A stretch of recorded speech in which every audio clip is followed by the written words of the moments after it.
ക്യാൻസറിനെതിരെ പൊരുതാനായി Calicut city service സഹകരണ ബാങ്കും MVR cancer സെന്ററും സംയുക്തമായി അവതരിപ്പിക്കുന്ന ക്യാൻസർ ചികിത്സാ സഹായ പദ്ധതിയാണ് mass care.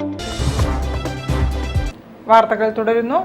മാധ്യമപ്രവർത്തകർക്കും കുടുംബാംഗങ്ങൾക്കുമായി Calicut press club നേത്രപരിശോധനാ camp സംഘടിപ്പിച്ചു.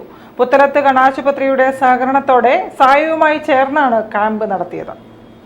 കാലിക്കറ്റ് പ്രസ് ക്ലബ്ബും വിവിധ മേഖലകളിൽ പ്രവർത്തിക്കുന്ന സ്ത്രീകളുടെ കൂട്ടായ്മയായ സായയും പുത്തലത്ത് കണ്ണാശുപത്രിയുമായി സഹകരിച്ച് മാധ്യമപ്രവർത്തകർക്കും കുടുംബാംഗങ്ങൾക്കുമായി നേത്രപരിശോധനാ ക്യാമ്പ് സംഘടിപ്പിച്ചു.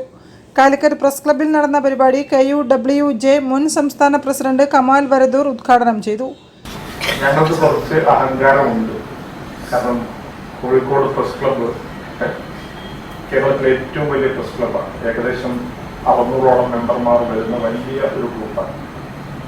അപ്പം നമ്മളിങ്ങനെ കുറേ ആരോഗ്യ ക്യാമ്പുകളും കുറേ, അതായത് ആളുകളുടെ ആരോഗ്യം സംരക്ഷിക്കുന്നതിന്റെ ഭാഗമായിട്ടുള്ള മുൻകരുതൽ എന്ന രീതിയിൽ ശരിക്കും ആരോഗ്യപരമായിട്ട് നമ്മൾ എത്രമാത്രം ശക്തരാണോ എന്നുള്ളത് ഒരു കണ്ണിന്റെ കാര്യം പുത്തലത്ത് ഹോസ്പിറ്റലൊക്കെ നന്നായിട്ട് പ്രവർത്തിക്കുന്ന ഒരു സ്ഥാപനം. കോഴിക്കോട് തന്നെ ധാരാളം നേത്രാലയങ്ങളും എല്ലാവരും നന്നായിട്ട് പ്രവർത്തിക്കുന്നു.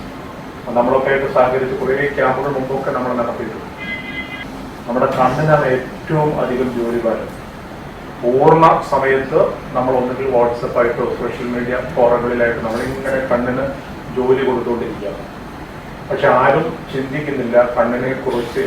എന്താണ് നമ്മുടെ കണ്ണിന് സംഭവിക്കുന്നത്. കണ്ണ് പോയി കഴിഞ്ഞാൽ കണ്ണിന്റെ കരുത്തറിയോ എന്ന് പറഞ്ഞ് നമുക്കറിയില്ല നമ്മുടെ കണ്ണിന്റെ അവസ്ഥ. അപ്പോൾ എനിക്ക് തോന്നുന്നു സായ എന്ന് പറയുന്ന വളരെ മികച്ച ഒരു സംഘടന. Calicut press club vice president Muhammad Aslam അധ്യക്ഷനായിരുന്നു. സായ secretary Hridaya Sanjeev, Puthalath PRO KP Anuranj, doctor Jency, press club joint സെക്രട്ടറിമാരായ MT വിധുരാജ്, T മുംതാസ് എന്നിവരും സംസാരിച്ചു. News bureau, Kozhikode. ദയാപുരം വിദ്യാഭ്യാസ സാംസ്കാരിക കേന്ദ്രം ഏർപ്പെടുത്തിയ ഷെയ്ഖ് അൻസാരി അവാർഡിന്